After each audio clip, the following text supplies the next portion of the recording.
Good evening, everybody. It's Sunday night, 9th of September. It is a bit late this time getting there, but it's been a big weekend. So on this middle class review, I've actually been asked by someone I used to work with, sent me a message and said, hey, could you please do a review on Scott Pape's book, The Barefoot Investor?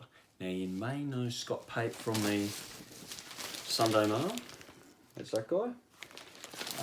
And he's got his own book, The Barefoot Investor, and he says this is the only money guide you'll ever need. So that's a pretty bold claim. But I'll tell you what, I read that book some time ago. My wife had purchased it, and it is great. For most people, I think it's fabulous. Best of all, he is fiercely independent, okay? So he's not paid by some big financial company or a bank. Most people in Australia seem to get their financial advice from banks and financial organisations, and it's almost like going to a drug dealer and asking them if it's a good idea to buy meth off them or something. It's ridiculous, I know, but he is fiercely independent, and he definitely calls out a lot of these banks and corporations for pretty much crappy deals that they sell to people. So you have financial advisors, but they're actually salespeople. So look, Scott Pape, I know that he has investments in agricultural land, he has commercial property, residential, but he has a lot of shares and cash as well. So look, the guy is switched on. He's obviously independently wealthy, and he makes pretty savvy decisions. And you can even pay him, I think it's only $200 or $300 a year, and he will give you investment advice, regular investment advice on what shares to buy, etc.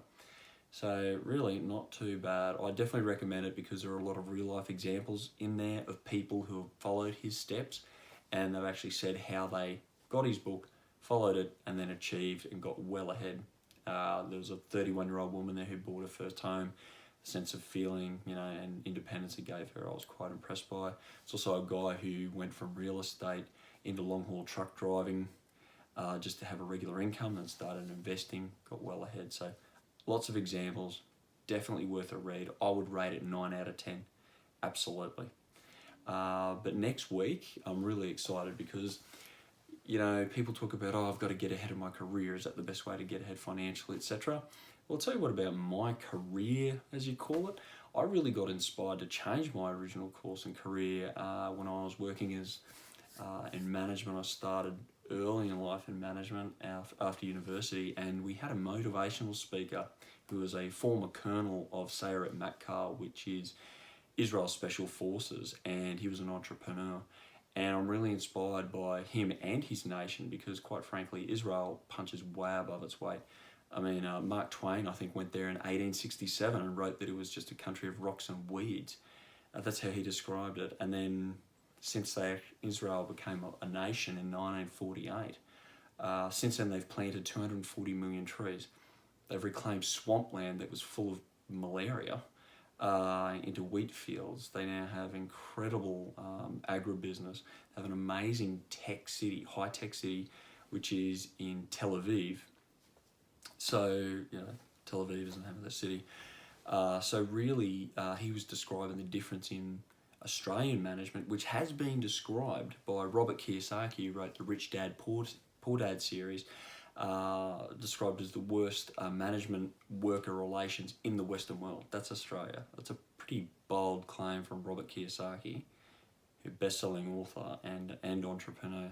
And he's probably right.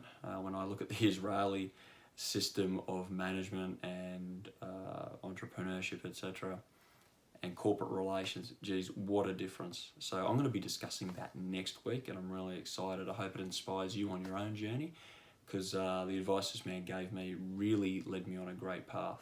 And one of the first things he said was, focus on building your own ladder, not building a rich person's ladder, which is working your way up the corporate ladder.